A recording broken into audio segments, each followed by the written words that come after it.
Good afternoon, everyone. Hopefully, you're having a wonderful Saturday. I got an interesting one for you today, and a kind of sad one.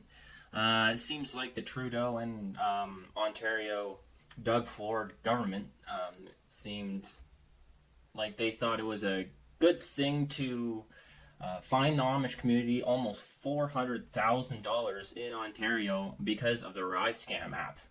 Apparently, what was going on during the COOF days was they were just doing their own thing and going back and forth across the border to meet other communities there, like they were always doing. And since the Amish community, they don't use any technology, no electricity, no nothing. They didn't even know really what was going on. Or I looked around on the internet and tried to find some information about this story from any place other than Rebel News to give both sides of the story, but unfortunately, the only ones who are covering this, whether be it because it is the Amish community or not, the only source I could find is Rebel News. So, with no further ado, let's get into it.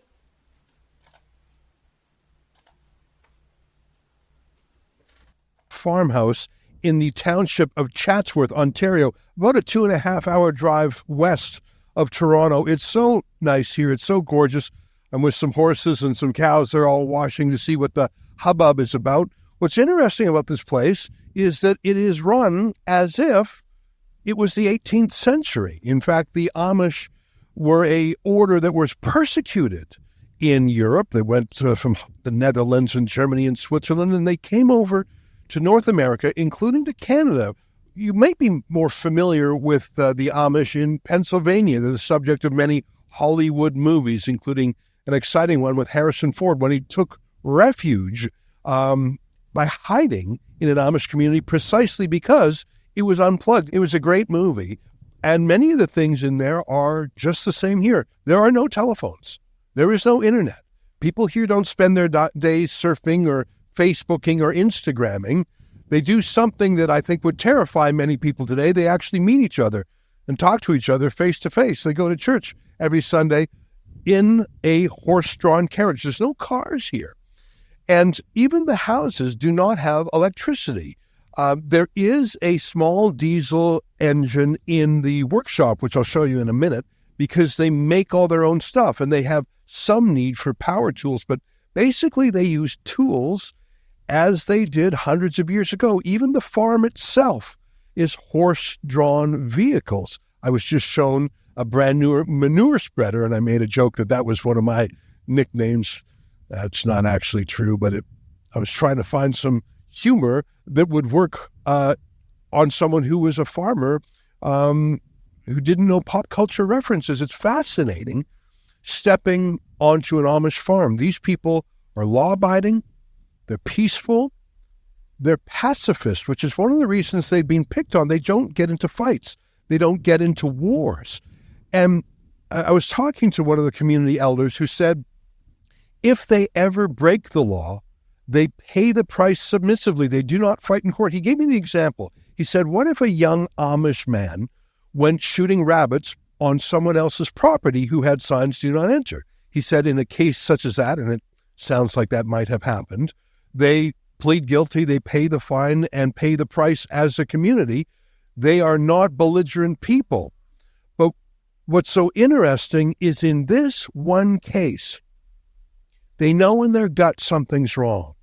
Close to $400,000 in fines, mainly for not using Justin Trudeau's stupid Arrivescam app. And just think about that. You know the Arrivescam app? When you would travel back to Canada from a foreign land during COVID, you had to fill out this buggy spyware, malware app that we now know was money laundering tens of millions of dollars. Anyways, how do the Amish use an app when they don't have a phone? They don't have electricity. And why should they use it at all, given their religious exemption from taking the COVID jab? None of it made sense, but don't tell that to the bureaucrats enforcing the Arrivescam app on behalf of Justin Trudeau and the bureaucrats prosecuting the Arrivescam app fines. who answered to Doug Ford himself. What's so So just imagine that.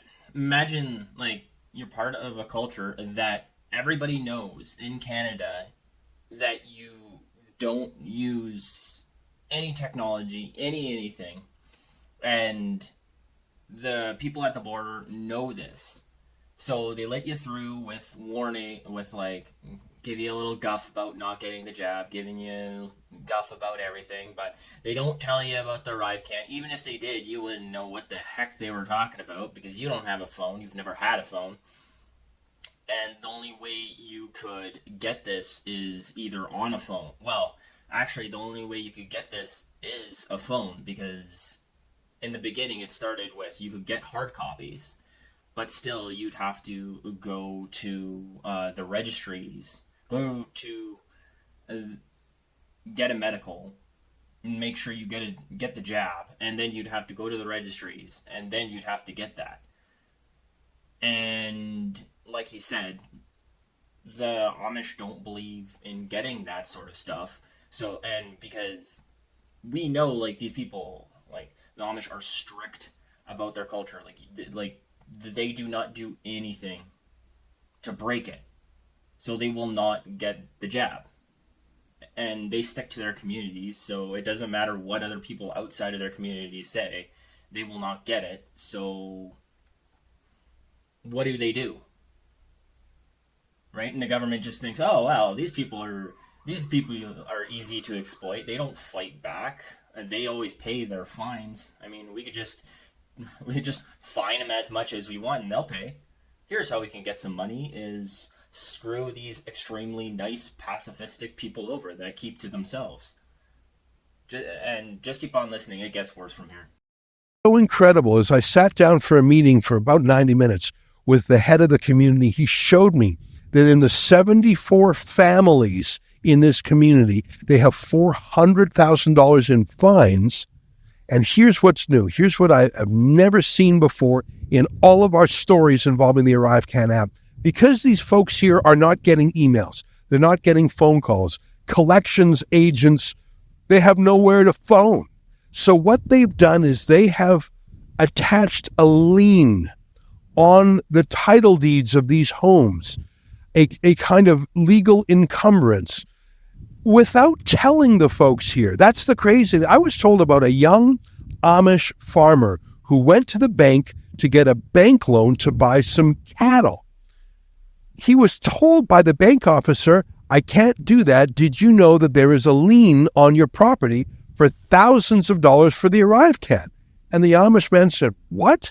So not only were they harassed into using this app that they couldn't use, not only were they persecuted because they have a religious exemption because of their religion, but I've never seen this before. The province of Ontario went ahead and tagged homes, not this particular home, but homes in this community, stopping families from changing the title from father to son on a farm, stopping families from using the farm to get a loan to operate their farm. I've never seen such a punitive, bureaucratic, bullying example in my life. And as you know, the Democracy Fund has fought 3,000 cases, many of them on the Arrivescam issue.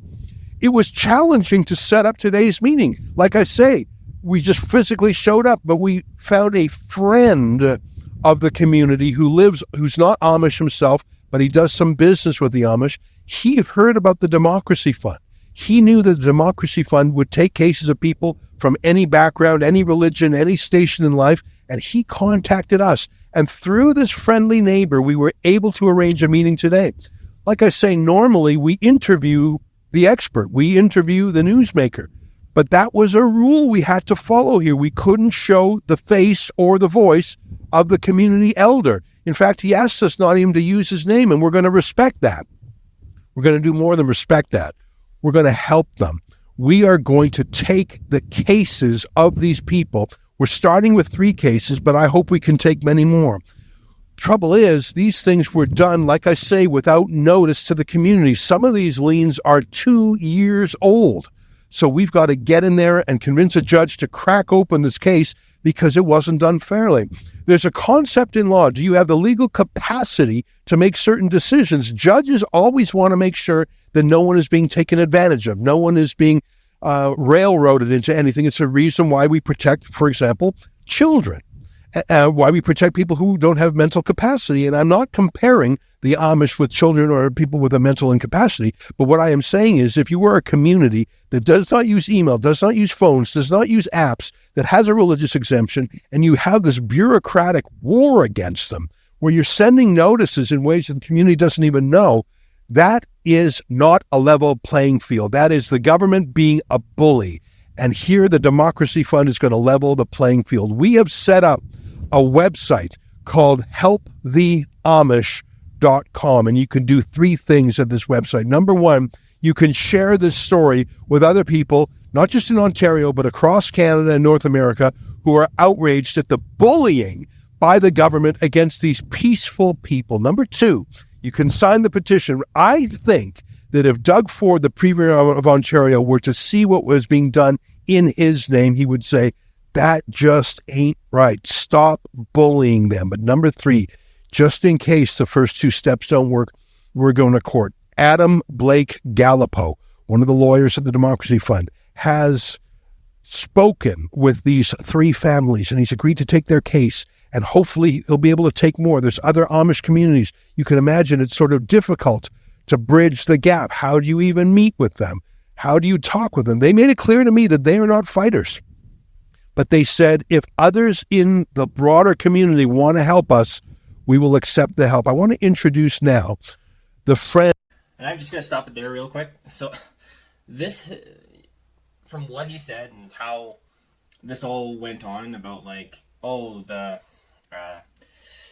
what did you call them? Not the CRA, but the debitors or whomever goes after these people because they couldn't give them a phone call, because they couldn't send an email, because they couldn't contact anyone.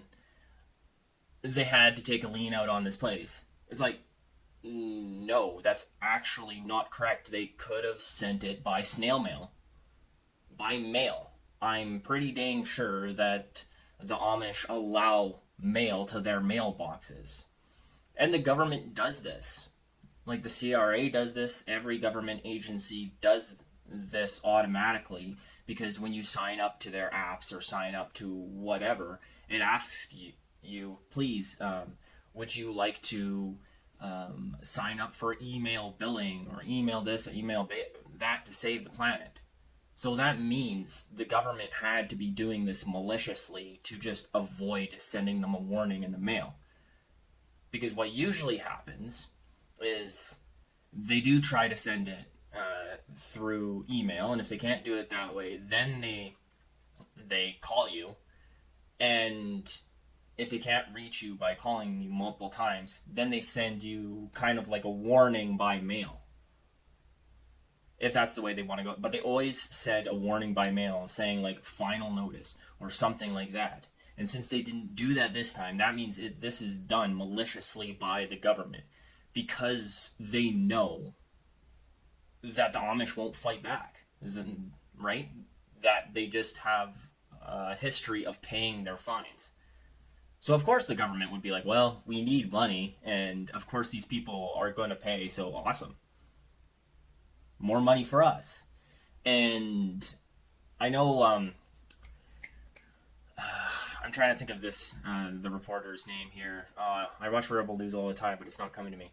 Anyways, I know he's kind of trying to make it sound like Doug Ford really like would come down and then he'd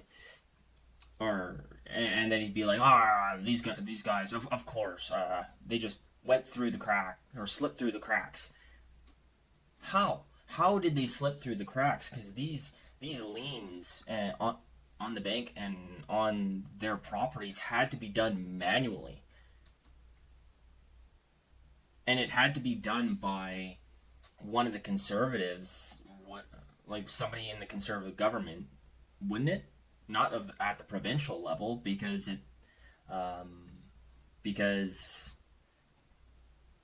all of the health services is done at the provincial level. But let me know down below, because I'm just a random dude who complains about things on the internet. Let me know in the comments down below if I'm wrong and it does come straight from the federal government.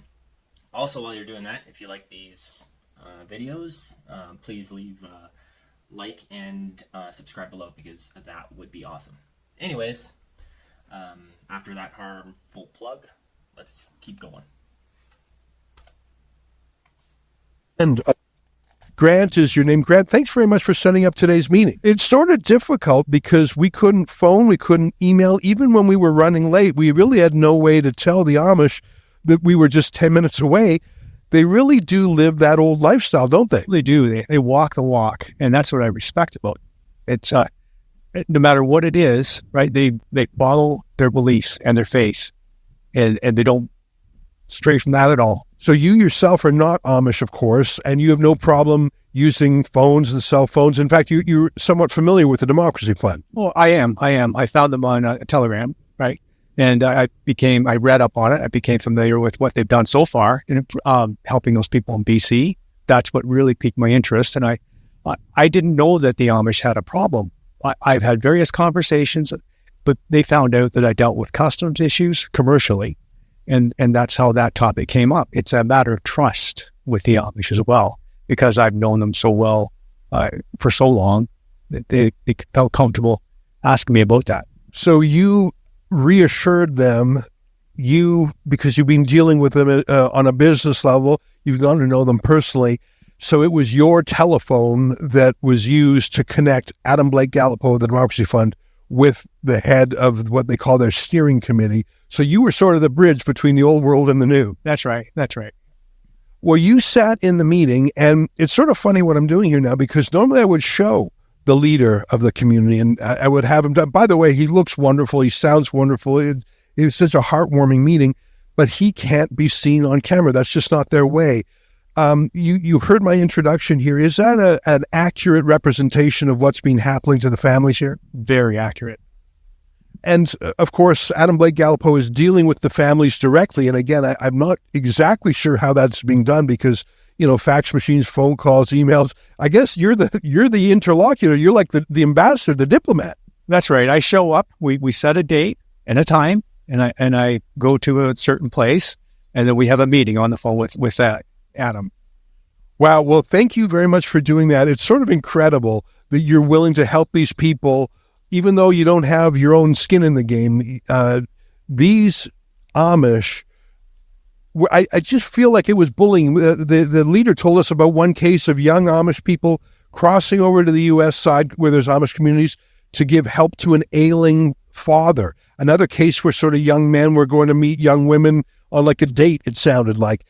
Just they crossed the border all the time. And then suddenly, every time they did that, because they didn't have an app, they were being hit $6,000 or so a time. It really felt like bullying to me. I was furious. I told the head of the Amish that I would not be a good Amish person, because I would be cursing. And exactly, how would you know that you're getting fined without having a phone? Because that's how it worked. And the other thing that ticks me off about this is we know that Arrivescam app is a scam. So all of these fines that came from the Arrivescam app should have been abolished right away when in committee we found out that it was a scam. But no, of course, the government's going to still go through with it. And I know they don't do that. No, not at all. I'm glad I was on my best behavior. You did very well. I was sort of confessing to the head of the Amish. I said, there's a Christian phrase that the Amish really live, which is turn the other cheek. Someone does you wrong, turn the other cheek. They're not fighters. I would not be a good Amish because I have an instinct in me to fight back. And he made it very, very clear to me that they do not fight. They sit and he used the phrase, the government sort of puts their hand on them and they take it. But he said, if there are others who are not Amish who want to come, he said it was almost like they were praying for help in this. He didn't know if this was an answer, but he sort of said, God works in mysterious ways. I think that's sort of what he meant. Am I right? Oh, yes. That's exactly it. One of the things he told me, and he's quoted a few times, that scripture, the Bible, I hope I'm saying it right. They believe they are in this world, but not of this world. Hope I've said that right. And that's I think the chief tenet. So we went back and forth with this, and he gave the example of, a young man shooting rabbits where he shouldn't. And he said they don't fight it, they accept it. But in this case, not only did they do nothing wrong, but it was a violation of their religious freedom to be forced to take the jab. And they all had that, they attested to their religious exemption. So I think. But remember, and I want to remind people of how bad things got here in Canada was in the later months of the lockdowns, religious exemptions were taken away because of how bad the government viewed this cough as. Eventually, they were like, well, no, we don't accept religious exemptions anymore. So, I'm not saying it's right. This is just reminding everybody who forgot how bad it was in Canada and how many rights were taken away, and how this is how they forced all these illegal things on them or on us. This isn't just an attack on their economy. Like, imagine being a farmer told you can't get a loan because some bureaucrat put a Arrivescam app lien. I've never heard of that. 3,000 cases at the Democracy Fund. I never heard of that before. That's just wild. But it stops everything that they want to do. And they have no advance notice. That's just terrible. Well, that's the thing. I mean, you and I live in the world of phones and emails, and, the folks here are living like it's 1800, and you have to admire them. They're self-sufficient. I've never heard of an Amish person on welfare. I've never heard of an Amish person committing, getting drunk and getting into a bar fight. These are special people, and I think it behooves us to help them because they won't help themselves. And we can disagree with the pacifism, but the constructive thing is to do something about it and to help. I couldn't agree more. Tell me a little bit more about how you know these folks. You buy and sell things with them? Well, and that's the other big thing that you can admire about the Amish is they don't suckle off the teat of the government or the taxpayer. None of them do. They're very community-based. So if they ever would, crazily, that means something crazy bad has gone on. So you don't really have much to say wrong about these people. Primarily, what I was doing was buying lumber and beams because I have a farm myself, so I have a bit of an affinity for them. But I think I started buying lumber about 20 years ago from them. So I got to know the different individuals in the community. And even when this was going on, this COVID lockdown, the CAN Pass existed, I talked to one of them, and they didn't seem to have a problem at the border. So I thought no more of it. They got a stiff, a good talking to at the border, but they were let go. If it weren't for you sort of breaking the ice with them and letting them know that we're okay, I don't think they would have met with us. And, we had that long meeting, no phones out, no recording. It was just a heart-to-heart. And even now, the elder is standing about 100 feet away because he just doesn't want to be on camera. That's their way. But our way, my way, is to try to help people who need help. And these folks, I'm not going to say they slipped through the cracks because they were hunted. Like, you don't just whoopsies put a $6,000 lien on a farm. That is a policy decision to punish these people. And I challenge the premier and the MPPs and the justice minister to come and meet these folks and look them in the eye and say, yeah, $6,000 lien, pay it. Or I just challenge them to own or disown this outrageous decision. I'm so mad about it.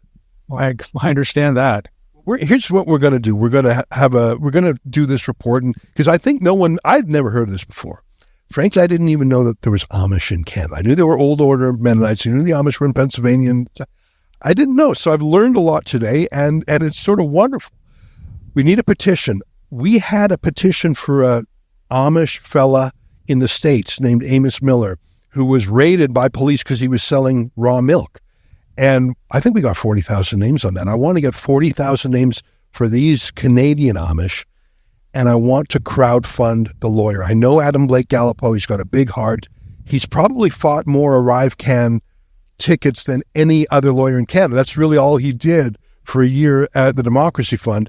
So that's my battle plan. And I told that to the community leader here, and he just sort of took it all in. I don't think he knew exactly what I meant on some of these things, but I think he was supportive.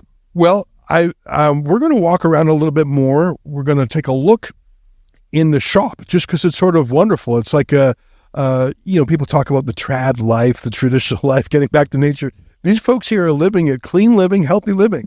Yes, it's all organic. It's all natural. Well, yeah, it was sort of interesting to see sort of hand drills and stuff like that. Now, I think it's kind of hilarious that we have a government in power that's all woke and cares about multiculturalism and religion and yada, yada, yada. We care about minorities. And the biggest minority that we have in Canada, like these people are only in Ontario and a little bit of Quebec. And they don't protect them and their religious beliefs. They just dismiss them and or oppress them. So just another example of how our government are hypocrites. Now, Ezra Lamont, that was the interviewer from Rebel News there. He went on to say that he talked to the leader of the Amish there, and he asked him that did any of the people here get sick during the COOF times? And he's like, nope, nobody got sick, nobody got nothing, we were all good here. And that just shows that even without getting the jab, they were all good there. Nothing happened. And they made an example, well, we eat healthy organic food that we farm here. I mean, we're outside all the time, and they're active, so it made sense that they didn't really get sick. And still, they're getting oppressed by our government. So, like I said, I think this is very terrible that our government's doing this, but I think I'm going to stop it there, just because the rest of it's kind of showing it around the Amish's farm and all that, and it doesn't really have to do with too much about